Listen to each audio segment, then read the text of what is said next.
Hello student, রীতি ক্লাসরুমে তোমাদের সবাইকে স্বাগত। আজকে তোমাদের সঙ্গে আলোচনা করব পঞ্চম শ্রেণীর তৃতীয় পর্যায়ক্রমিক মূল্যায়ন থেকে বাংলা বিষয়ে মডেল কোশ্চেন নাম্বার 3 ও 4 নাম্বার সেটে। তাহলে চলো আর দেরি না করে এবার দেখে নিই। প্রথম প্রশ্ন দেখো, ইউনিয়ন জ্যাক হলো ড্যাশ পতাকা, হবে ব্রিটিশদের পতাকা। পরের প্রশ্ন দেখো, তালনবমী গল্পে গোপালের দাদার নাম কি, হবে নেপাল। 1-3 আকাশের দুই বন্ধু গল্পে নদীর সঙ্গে ঘুড়ির কোন অংশের তুলনা করা হয়েছে, হবে লেজ। 2 দাগে চলেছে, একটি বাক্যে নিচের প্রশ্নগুলো উত্তর দাও। 2-1, তাকে সবাই মাস্টারদা বলে ডাকে, এখানে কার কথা বলা হয়েছে, হবে সূর্য কুমার সেন।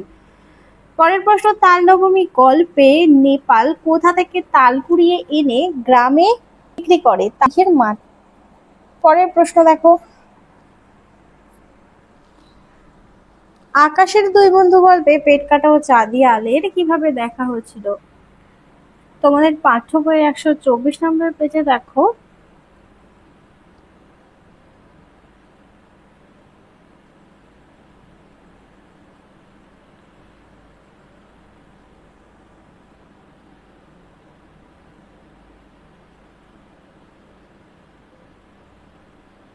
একদিন উৎসব আসে, আর সেই উৎসবে ওই দুটো ঘুড়ি পাক খায় আকাশে, একটা চাঁদিয়াল, অন্যটা পেট কাটা। এই বাড়ির ছাদ ও বাড়ির এক ফালি ফাঁকা জমি থেকে ওদের ওড়ানো হচ্ছে, ওদের বুক ফুটো করে সুতো বাঁধা হয়েছে, সেই বাঁধা সুতোর লাটাই ঘুরে খুলছে, ওদের হাওয়ায় ভাসিয়ে দিচ্ছে, ভাসতে ভাসতে উড়ে যায়। এভাবেই তাদের দেখা হচ্ছিল।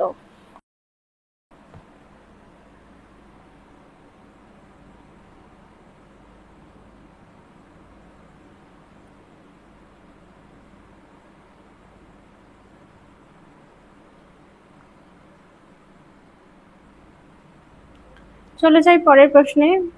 3-1 দাগ, মঙ্গলবারে তালনবমী নামা কে, এই প্রশ্ন করেছে গোপাল। আর মা প্রত্যুত্তরে কি জানিয়েছিল, তার মা প্রত্যুত্তরে জানিয়েছিল, তা হয়তো হবে, কি জানি বাপু, নিজের হাঁড়িতে চাল জোটে না, তালনবমীর খোঁজে কি দরকার আমার। এরপরে দেখো 3-2 দাগে, আকাশের দুই বন্ধু গল্পে বন্ধুত্বকে অটুট রাখতে ঘুড়ি দুটি কি সিদ্ধান্ত নিয়েছিল।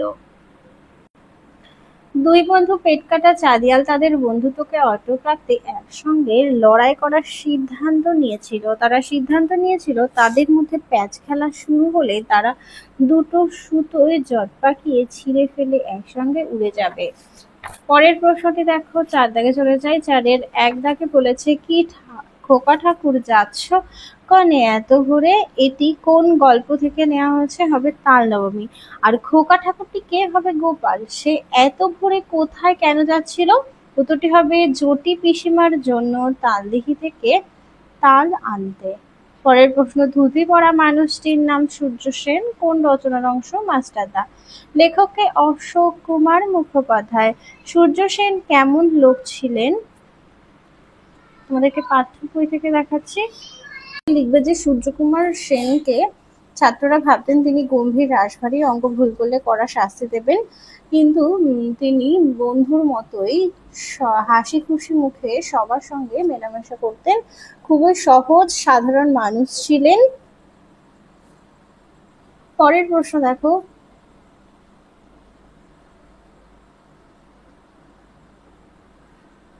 5-1 দাগে বলেছে, কোন ঋতুতে সাধারণত আকাশে ঝড় ওঠে না, মেঘ ডাকে না, এটা হবে শীত ঋতুতে। আর একলা কবিতায় ড্যাশ প্রাণীর কথা আছে, একলা কবিতায় উত্তরটি হবে একটি প্রাণীর কথা আছে, সেটি হলো কাঠবিড়ালি। আর বোম্বাগড়ের রাজা কবিতায় হুকোর মালা পরে কে নাচে, হবে রাজার খুড়ো। চলে যাই 6 দাগে। 6-1 মিষ্টি কবিতায় হোঁচট শব্দের অর্থ কি, হাঁটার সময় কিছুতে পায়ে ধাক্কা খেয়ে পড়ে যাওয়ার অবস্থাকেই হোঁচট বলে। পরের প্রশ্ন, একলা কবিতায় কবি কোন বিষয়কে মস্ত আশীর্বাদ বলেছেন। একলা কবিতায় কবি শঙ্খ ঘোষ তার মাথার উপর গাছের পাতা ঝরে পড়াকে মস্ত আশীর্বাদ বলেছেন। পরের প্রশ্ন, বোম্বাগড়ের রাজা কবিতায় বোম্বাগড়ের রাজার বিছানা কি দিয়ে পাতা হয়? শিরীষ কাগজ। এবার দেখো ৭-এর ১, একলা কবিতায় কবি যখন একলা থাকেন তখন তার সঙ্গে কারা থাকে? কবি যখন একলা থাকেন তখন কবির সঙ্গে থাকে সবুজ গাছপালা আর থাকে তার ভেতর দিয়ে চলে যাওয়ার পথ। এছাড়াও কাঠবেড়ালি, গাছের ঝরা পাতা, এমনকি শাল বা তালসুপুরের বনও কবির সঙ্গে থাকে। পরের প্রশ্ন দেখো, কেন সেথায় সর্দি হলে ডিগবাজি খায় লোকে? লোকের এমন আচরণের কারণ অনুমান করে লেখো। আজব রাজ্যে বোম্বাগড়ের প্রজারা সর্দি হলে সর্দির প্রলোভ থেকে মুক্তি পেতে এমন আচরণ করে বলে অনুমান করা যায়। এরপরে দেখো ৮-১, চুপ থাকাটা বাজনা বাজায় উক্তিটি কোন কবিতার? একলা। আর কবির নাম শঙ্খ ঘোষ। কবি কি এখানে চুপ থাকতে পেরেছেন? কবির মনে কিসের বাজনা বাজায়? একাকিত্ব কবিকে দুঃখ দিলেও তিনি প্রকৃতির সঙ্গ লাভ করেন। প্রকৃতির সবুজ গাছপালা, গাছের ছায়া ঢাকা পথ, কাঠবেড়ালি কবিকে সঙ্গ দেয়। ঝরে পড়া গাছের পাতা কবির কাছে আশীর্বাদ স্বরূপ হয়ে ওঠে। তখন কবি চুপ থেকেও অন্তরের নীরবতায় মুখরিত হয়ে ওঠেন। ঘর ও বাইরে যেন এক হয়ে কবির মনে এক মিষ্টি বাজনা বাজাতে থাকে। পরের প্রশ্ন দেখো, মিষ্টি কবিতায় কবি কিভাবে প্রকৃত সুখ লাভের কথা বলেছেন তা কয়েকটি বাক্যে লেখো। কবি প্রেমেন্দ্র মিত্র তার মিষ্টি নামক কবিতার মধ্যে বোঝাতে চেয়েছেন যে কষ্টের বিনিময়ে যে সুখ পাওয়া যায় তাই হলো প্রকৃত সুখ। তিনি বলেছেন যে আকাশে ঝড় ওঠে না, মেঘ ডাকে না, সে আকাশ আমাদের ভালো লাগে না। যে পথে কেউ পিছলে পড়ে না, হোঁচট খায় না, সে পথে চলতে কোনো সুখ নেই। সেই পথে গড়িয়ে যেতে কেউ মজা পেলে সে মূর্খ। চড়াই উতরাই পার হওয়া বহু দূরগামী রাস্তা, ঝড় বৃষ্টি ও রৌদ্রময় আকাশ সকলের প্রিয়। আখ চিবিয়ে কষ্ট করে রস খেতে হয় বলে আখ অত্যন্ত মিষ্টি লাগে। আসলে কষ্ট করে যা অর্জন করা হয়, জীবনের মাধুর্য, সার্থকতা সেই সব প্রাপ্তিতেই লুকিয়ে থাকে। চলে যায় ৯-১, আমাদের শব্দটি কোন পুরুষ হবে? উত্তম পুরুষ। তোমায় শব্দটি হলো মধ্যম পুরুষ। আর প্রথম পুরুষের একটি উদাহরণ যেমন হচ্ছে তিনি। তুমি পক্ষ বা মধ্যম পুরুষের উদাহরণ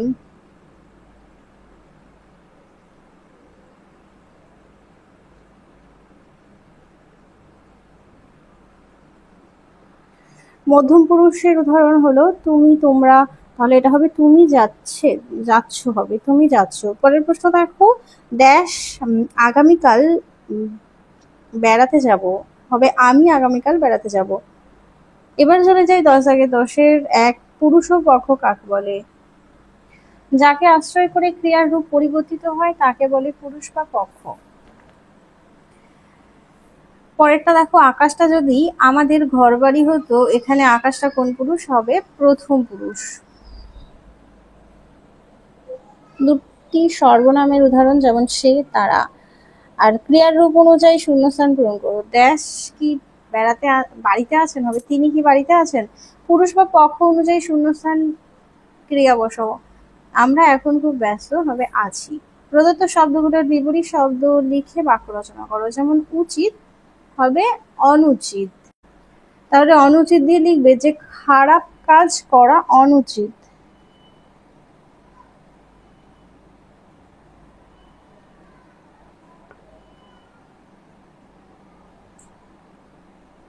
আর চঞ্চল হবে শান্ত, শান্ত দিয়ে লিখবে মেয়েটি খুবই শান্ত।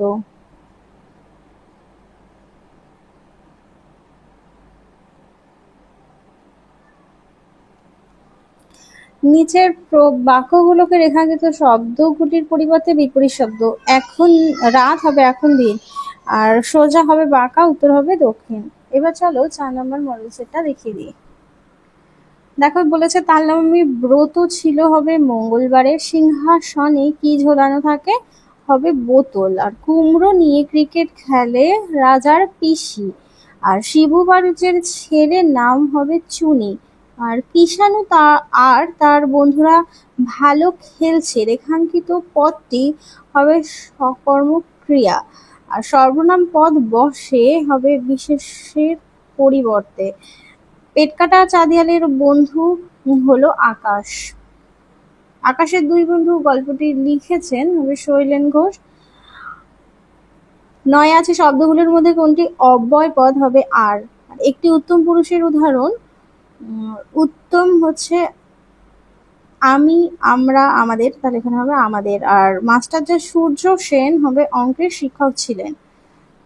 চলে যাই 2 দাগে, একটি বাক্যে নিচের প্রশ্নগুলোর উত্তর দাও। 2-1, ছোটদের প্রিয় চরিত্র ঘনাদা কার সৃষ্টি? হবে প্রেমেন্দ্র মিত্র। মাস্টারদের প্রিয় কবি ছিলেন রবীন্দ্রনাথ ঠাকুর। আর আকাশের 2 বন্ধুর নাম হবে পেটকাটা ও চাঁদিয়াল। আর রাজস্থানী ভাষায় ঘুড়িকে কি বলে? পতঙ্গ। কবি যখন একলা থাকেন তার সঙ্গে কারা থাকেন? এটা তোমাদের এক্ষুনি 3 নম্বর মডেল সেটে দেখিয়েছি। পরেরটা দেখো, বোম্বাগড়ের রাজা কবিতায় রাজা দাদা কি করেন? পাউরুটিতে পেরেক ঠোকেন। আর একলা কবিতায় কবি কোন বিষয়কে মস্ত আশীর্বাদ বলেছেন? মাথার উপর পাতা ঝরে পড়াকে। সকর্ম ক্রিয়া কাকে বলে?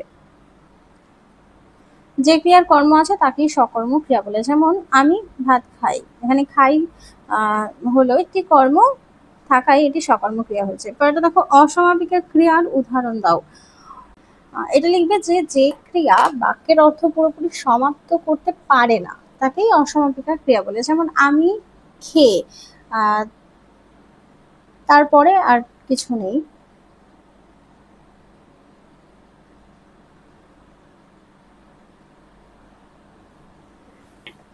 পুরুষ কয় প্রকার ও কি কি?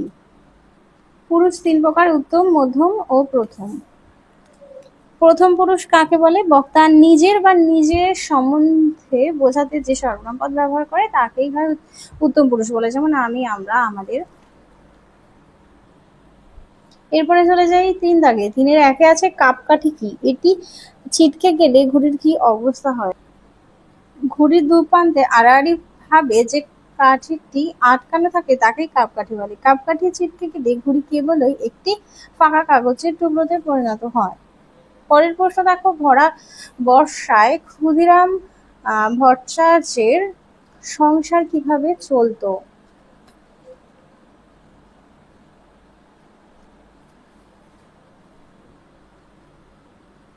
ক্ষুদিরাম ভট্টাচার্য সামান্য আয়ের গৃহস্থ, জমি জমা থেকে সামান্য কিছু আয় এবং 2-4 ঘর শিষ্য যজমানের বাড়ি ঘুরে ঘুরে কায়ক্লেশে তার সংসার চলে। বর্ষাকালে গ্রামের অন্যান্য গৃহস্থের মতো তার বাড়িতেও 2 দিন হাঁড়ি চড়ে না।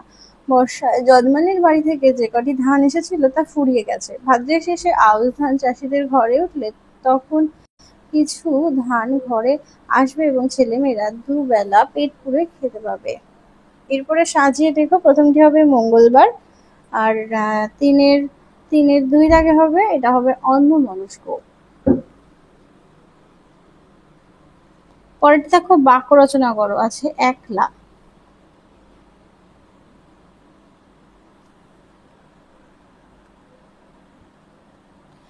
এটা লিখতে পারো যে শিশুটি ঘরে একলা থাকায় তার খুব ভয় করে।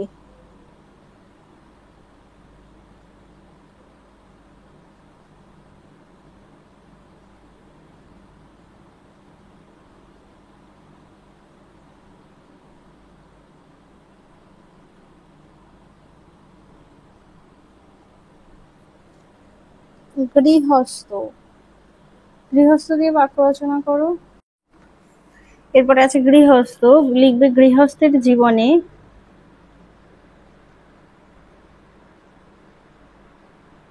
সুখ দুঃখ দুটোই থাকে।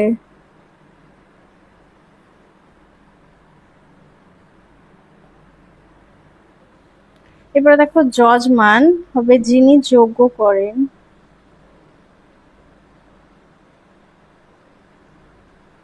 আর ইতস্তত হবে সংকোচ বোধ।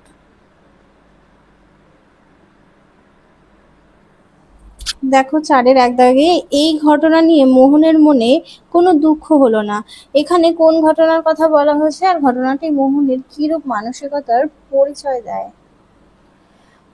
এখানে যে ঘটনার কথা বলা হয়েছে ঘটনাটি হলো মোহনের ক্লাসে একদিন ইন্সপেক্টর ছেলেদের 5টা ইংরাজি কথা লিখতে বলেছিল, সেখানে মোহন 4টে লিখেছিল।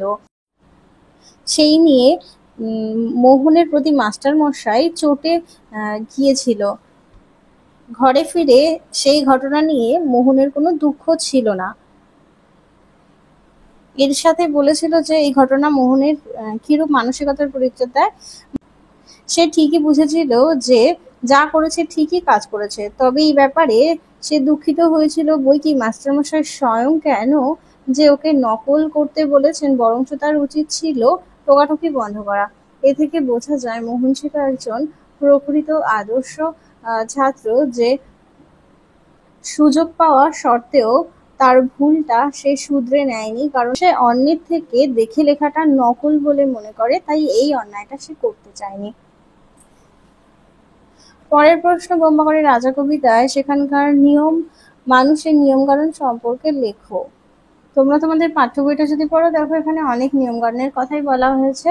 যে বোম্বাগড়ের রাজা ছবির ফ্রেমে আমসত্ত্ব ভাজা ঝুলিয়ে রাখে, তারপর রানীর মাথা অষ্টপ্রহর বালিশ বাঁধা থাকে, পাউরুটিতে পেরেক ঠোকে রানীর দাদা, তারা সর্দি হলে ডিগবাজি খায় এবং জ্যোৎস্না রাতে চোখে আলতা মাখে। এরকম অনেক অদ্ভুত ঘটনা তোমরা এই কবিতাটা পড়লেই লিখতে পারবে। পরের প্রশ্ন দেখো, কে কিভাবে জটি পিসিমাকে তাল জোগাড় করে এনে দিয়েছিল। গোপাল খুব ভোরবেলা ঘুম থেকে উঠে টিপ টিপ বৃষ্টির মধ্যে তালদিঘির ধারে তাল কুড়োতে যায়। তালদিঘির মাঠে ছিল এক হাঁটু জল আর কাদা, সেই সব পেরিয়ে গোপাল তার সাধ্যমতো দুটো তাল সংগ্রহ করে জটি পিসিমাকে এনে দিয়েছিল। তাহলে চলো তোমাদের 4 নম্বর পর্যন্ত মডেল সেটটি সমাধান করে দিলাম। আবার দেখা হচ্ছে পরবর্তী আরেকটি ভিডিওতে।